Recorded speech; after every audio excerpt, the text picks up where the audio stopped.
Welcome back to Teeny Bopper TV Breakdown. Today we recap Breaker High episode 34, 6 Degrees of Humiliation, part 1. On one hand, a two-parter.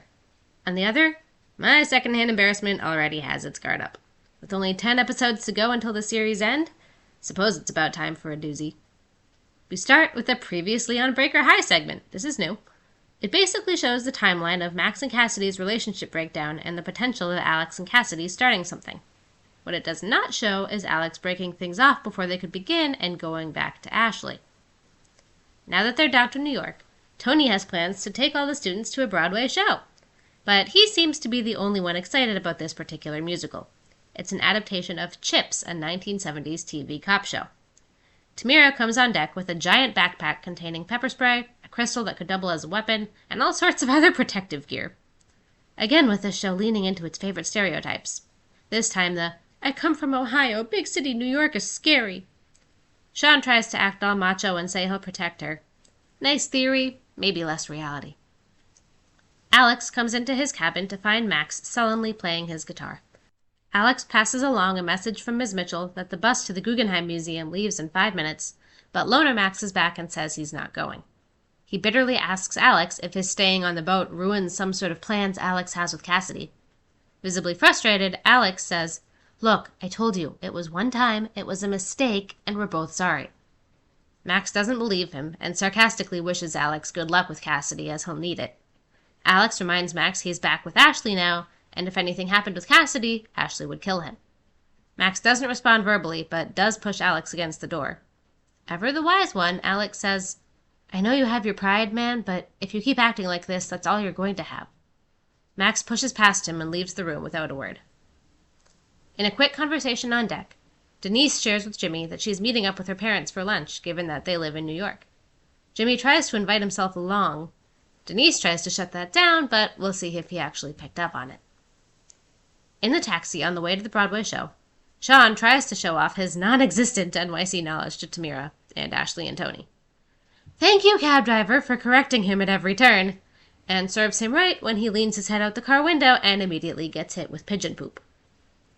Denise's parents actually meet her at the boat. Of course, Jimmy shows Denise's dad where the bathroom is, which means he's invited to lunch, and Denise is horrified. Perfectly emo Max is standing on deck looking at the water in a black leather jacket and black turtleneck when Cassidy comes up to him, his opposite in a neon shirt and flowery belt. She essentially pours her heart out to him, saying the kiss with Alex meant nothing and she misses him. She asks, "Don't you miss me? One kiss says you do."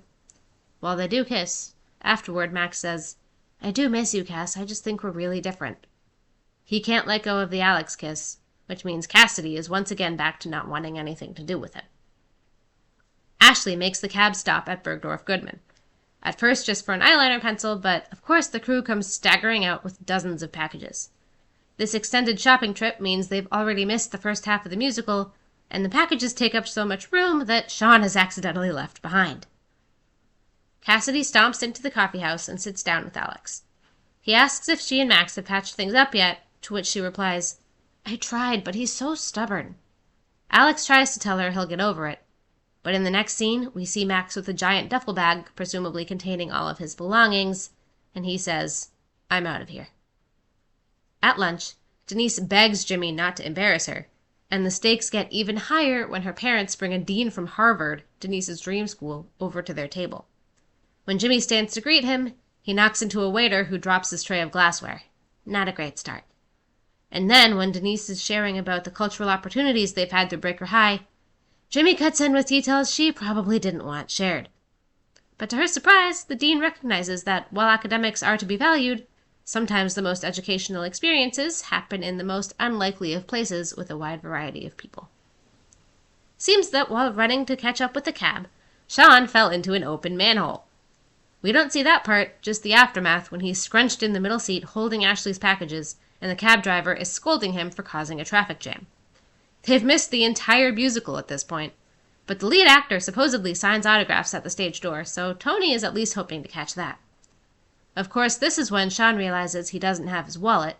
It must have fallen out back in the sewer, so he wants to go back and get it. They tussle, and the cab driver leaves the car out of frustration, which means Tamira is now driving? They've somehow made it up near the theater and catch the lead actor trying to hide from the autograph seekers at the stage door. Tamira doesn't believe he is who he says he is, so while Tony is this close to getting FaceTime with his idol, he's out of luck yet again. Back on the boat, Sean is glum that he didn't take over Manhattan like he'd hoped. Tamira reassures him that she only felt safe because he was there, but let's be real, she would have been fine either way. The Guggenheim group gets back, and when Max isn't with them, now Alex and Cassidy are actually concerned. Alex checks his cabin, and all of Max's things are gone. The next and last scene is at Grand Central Station, where Max is buying a one-way ticket to Portland, Oregon. That's going to be a long train trip, buddy. Don't change that channel. We'll be right back on Teeny Bopper TV Breakdown.